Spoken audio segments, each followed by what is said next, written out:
Bye. Okay. Facebook living? Yes, we are Facebook living this Snapbooking one. and Instant facing? All the same deal. Hi, I'm Michael. Hi. Glenn, welcome to LAX Coworking. Hi, Jeff. I'm Adrian. Adrian, nice to meet you. Julie. Julie. Shelley. Shelley, pleasure. So we're welcoming Alyson, and we're going to learn how to work our network, which is perfect for right now in January for making big changes in our lives. So visit us at laxcoworking.com. Kirby and I are here to help you. We're unpretentious and we're proud of it. So without further ado, Alyson, thanks for coming. Thank you so much for having Part me. of our Lunch and Learn series. All right, I will be watching from my office. Any hugs? Wonderful. I hope I don't get anybody sick. Hand sanitizer. Whatever you need, I will. No, thank you. Whatever you need. So thank you so much for having me today. As Michael mentioned, I'm Alyson Garrido, and I'm a career coach. So as a career coach, I really think of myself as wearing two hats when I support my clients. The first is pure coaching, and there are rules to coaching. There's an International Coach Federation that says coaches don't give advice. So when I'm coaching, I'm not giving advice, I'm not providing feedback. What I'm doing is I'm helping people get to the answers that are kind of just below the surface, but you need someone to help you find them. So I get to take that helicopter view, ask powerful questions, and as far as career coaching goes, it's when I'm working with people to help them find what they want their next move to be. So going through those options and seeing what they've liked so far and what they might like in the future. So that's my coaching hat. And then the other way I help people is really the way I'm coming to you today, which is more of a consultant role.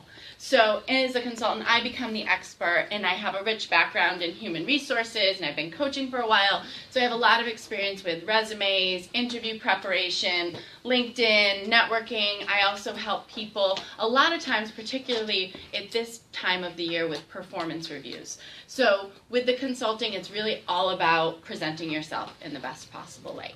So I have a 5-part workshop series, and it starts with identifying your strengths. Then we talk about job search strategy, working your network, interviews, and finally a career conversation. So the career conversations is about salary negotiation, performance reviews, effective feedback. So the workshop series basically takes you through all phases of the job search. And if you like this or you know anybody that might benefit from getting some more information about me or just getting some momentum in their search, I'm actually hosting a webinar. I did the first one in the series on Wednesday, and I'm doing another one on Saturday. So if you go to my website, which is alysongarrido.com/webinar, there's lots and lots more information there, and it's free, so anyone can join, and I'll be answering questions after. So that's the big overview of me and what I do and how I support people. But here today we're talking about working your network. Networking is so important, and from what I understand, is everyone in this room a small business owner? Yes? I work for a corporation. I work for the New Cambria Hotel that's going to be opening April 15th in El Segundo. Gotcha. Okay. So when we talk about certain parts of working your network, we talk about your elevator pitch. So the elevator pitch is a little different, and I have 2 formats, one for job seekers or people who are looking for their new role, and one for people who are in a role or who are building their own business and want to talk with people about what they do. So we'll go over both options today. So who likes networking? Who feels comfortable networking? Raise your hand. Okay, great, awesome. So it's usually, we have 5 people in this room for those on Facebook Live, and 4 of them are comfortable with networking, which is wonderful. But you'll still have definitely tips and tricks that will help you today, and hopefully people that aren't so comfortable with networking will get lots and lots of tools to make it more comfortable. It's a necessary part of building your work and professional relationships and reaching goals, but the real part of networking that's important, and I think networking gets a little bit to be a dirty word where people say, ew, gross, I don't want to network. But the 2 things that are most important is building relationships and staying top of mind, so people are thinking of you. So if you think of building relationships and staying top of mind, that feels a little nicer than when you think about networking. Wah, wah. So we're talking about strategies to strengthen and expand your circle today. So I'll quickly go over the agenda. First, we'll talk about the benefits of networking. Then perfecting your pitch, so making sure that your elevator pitch tells the story that you want it to tell. Next is using and expanding your network. And finally, reframing techniques. So in reframing techniques, we think about ways to not say like networking, but say networking. So I'll give you some tools to think a little bit more positively about it. So first, we're talking about the benefits of networking. Hidden jobs is a big benefit of networking that I'm usually talking with people about. And it's because sometimes there's jobs that don't exist until you meet someone and they see that you can do something. There's also jobs that might not be posted or might not be available for you to see. Now, before I even go through the benefits of networking, tell me, why do you network? What are the benefits that you see and the reasons you network? Growing the business at the hotel. Okay. You need to, the exposure, the brand, putting it out there in people's minds so they can think of us and hopefully use us, generate business. Great, thank you. Any others? I thrive off of networking so that I can provide a service maybe for myself, or maybe they can provide a service for me, or I know someone, and just connecting the dots with people is one of my favorite things to do. Yeah, connecting people is wonderful, and it shows you, if you're connecting to other people, now they both have each other and they have you to thank. So it's a nice way. That's part of what we'll talk about in reframing, because if you take the focus off of yourself, networking gets a lot easier. If you own your own business and spend a lot of time working on your own, it can be kind of isolating in a sense. So you get out and meet other business owners, and it has a little psychic comfort aspect of it. Absolutely. No, it's very nice to just get out there and do that. So we touched on most of the things. Industry knowledge is a big reason to network that we didn't touch on, but I network with other coaches a lot, and it's amazing what I learn from them, to hear how they're working with clients, if they run into issues, how they handle tricky situations. And like you said, as small business owners, as solopreneurs, it can feel super isolating. Like, okay, somebody must have had this problem before, but I'm not sure who to call if you haven't established your network. Next is exchanging resources. A lot of times, and I'll put exchanging resources and referrals up there, because sometimes you'll be helping people out with actually giving them tools, but sometimes you'll be helping your clients out by referring them to someone else. So if I talk with a client who really is at an executive level and wants to grow as an executive and really look at executive presence, I have a referral coach that I love, and I know that that is his absolute specialty. He works just on that outcome, so I can refer that way. And then finally, and this is a little bigger font because it's so important, what you want is for people to think of you when they need what you're offering. So it's almost a disservice if you're doing something and people don't know you do it. And it's hard to practice what you preach. For me, right, it's easy to tell other people to network, but it's hard to self-promote a lot of times. But I'll tell you, last week, I realized I was emailing a lot of people, obviously, from my personal email account, that were people I knew in a professional capacity, but not a professional capacity as a career coach. So like, people that worked at a restaurant or people that worked at a wine club I'm a member of. And so I just popped my website at the bottom of my personal email, and I debated about it, and I thought, is this really showy? But then I think, if people need me, I want them to know that I'm there. And when I did that, literally the next day, someone reached out to me and said, oh my gosh, I just checked out your website. I had no idea that's what you did. I'm going to attend the webinar next week. So it felt good because I wasn't selling, but I knew that I needed to let people know that I'm here if they need me. So perfecting your pitch. For business owners, there's a tool I love to use to perfect your pitch. And when I'm working with job seekers, this is a tool that people can use to storytell in interviews. So the technique is called Soar. Has anyone heard of Soar stories before? It's an acronym. And I'm glad I have this because every time I talk about it without a PowerPoint, I have to tell people it's soar like a bird, not like a problem, right? So SOAR stories stand for situation, obstacle, action, and result. So if I tell a story, and this is the most basic story that I tell with this, is so I'm walking down the street and I see a branch in the way, I pick up the branch. And then you say, okay, so it's not in the way anymore, great. You picked up the branch, and we all applaud. And that's what we think of when we're talking about, when we're talking in interviews. Because in interviews, you're so focused on the action you did, it's hard to get to the result. But if I say something like, I was walking down the street, there was a branch in the way, I moved the branch, and now that sidewalk is handicapped accessible again. Or now it's not obstructing others' walk to work. There's hundreds of people that walk down that sidewalk every day. The story gets a lot more impactful. So when you're thinking about your business, we're all talking about problems that we solve. So when you're solving problems, you want to make sure that you don't forget the result. So using a Soar story is a really easy way to do that. Now for job seekers, and I'll just do this quickly because I know that most of you are not job seekers in this room, it's a little bit different. So you can use Soar stories still, of course, but the other way that I want job seekers to do it is to format it this way. So you have an introduction sentence, the previous experience you've had, what you love, and then after what you love, you'll talk about what you're looking for in your next position. This allows job seekers to think of, to move their conversation forward when they're talking about looking for a job. Because sometimes when you talk to people about looking for a job, the conversation stalls and it feels a little awkward and it can kind of derail things. But if you're talking about how you're moving forward, then it helps propel that conversation. And it also helps people understand what you need. The important thing for both groups is that it is clear, concise, and in control.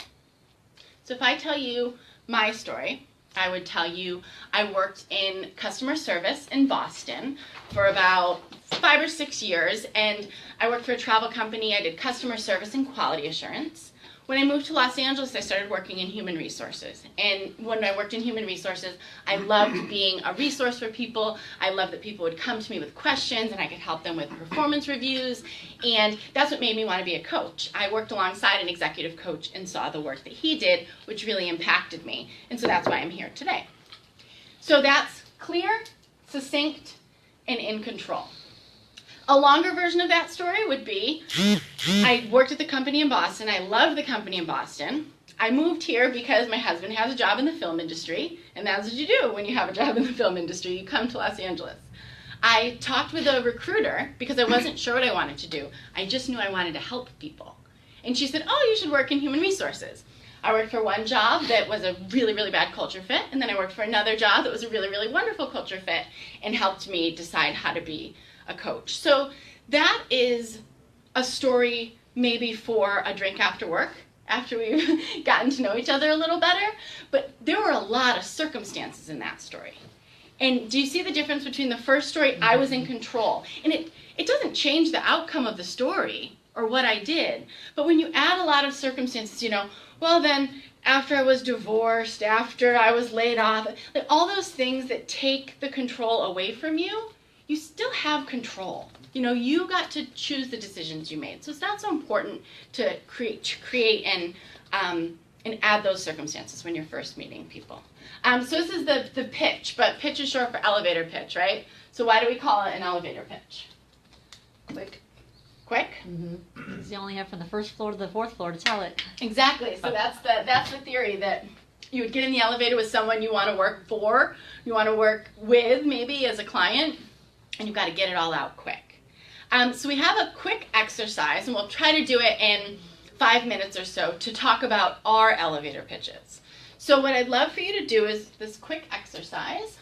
So we're going to get in groups of 2. Maybe we'll have a group of 3 and a group of 2. And what I want you to do is share your elevator pitch, or try to tell a Soar story if you're talking about your business. And when you're the speaker, you tell your story. But the person that's listening, I want you to answer the questions, what did you hear? And what questions do you have? And we're going to do this as a super quick exercise and a lunch and learn. But when you're talking with friends and colleagues about how you're presenting yourself and what message you want to get across, this can be a really effective way of making sure that you're getting across the right message. Because if you just say, like, what do you think of that? People will say, oh, it's great. Or, oh, I didn't like this, or I did like this. It should be less about what people like and don't like. It should be about what are they hearing. So when people are answering, what did you hear, you're going to hear what they heard. And you might hear something that is not what you meant for them to hear. And they might have questions that you say, oh my gosh, I can't believe I haven't made that clear. That's a question that no one should have. They should get that from my little spiel or elevator pitch. So like I said, we'll get in one group of 3 if you guys want to or if you two want to talk here, and then we'll put the people in the back together. So I'll give you, let's do a minute to just kind of come up with what you would like your Soar story or your pitch to be. And then you'll have a minute to do your pitch, and then a minute to answer the questions. So I'll keep time, and so take the minute now and write down what you would like your pitch or your Soar story to be. And I will go back so you can see what SOAR stands for. I feel like my pitch and my Soar story are two different things, but Do one or the other. Yeah, one or pick, the other. and pick who you're talking to, right? Because you have different pitches for all different people. Yeah. So this is a moment to practice and make sure that what you're saying lands on people. And your pitch and your Soar story could be different, but there might be an opportunity to incorporate a Soar story, because when you really paint a picture of what you do or tell about a customer success story, it makes it really easy for people to understand how you can help them. Mm-hmm. So that means you're expecting me to go first. Okay. No, either. You Yeah, I shouldn't even look at that. So, I'm a trained doctor of psychology, and I use music with a chair. Sorry, passage on there. And the I'm chair. still taking a little note to see when it all are yeah, synchronized to a working on mine too. specific Okay. brainwave frequency Which is why to we're here. support and promote a specific state. So, for example, somebody that wants to go to networking events and remember more names, you want to be in alpha state, so you remember everybody's name when you leave. And so, to strengthen that memory place, you come in and you So train you brain have your with elevator music pitch be a and SOAR sound. story as well? That wasn't Cool. a Yeah, soar if I story. could Oh also- my god, that's what I do. Well, I don't think usually mine's talk going to about be two a story habits, either. because I think numbers Yeah. are really I'll helpful. just do what I when people usually are do at a. talking Okay. about event. themselves. But do we Yeah. ask you But questions if people are first, or asking me about I wasn't the clear client, about, I'll or use do you a story ask what did you format to hear, or make what sure that I questions? don't forget the result. Is that what I you think asked? we ask her probably now. Okay. What did you hear? What questions do you have? I heard that you're a psychologist Mhm. and use music and chairs to help people with memory. I don't know if that's specifically your pitch memory, or if that's just an example of one example of something you do. I guess that would be a question I have. Is it the memory the service, or is that Can I just put like a some sub extra time? part of They the only service? have I guess that three would be the Okay. question. questions per But I got the so you can psychologist, start with your chair, second person. music, I think. So I got that Okay. part. And then, oh, sorry.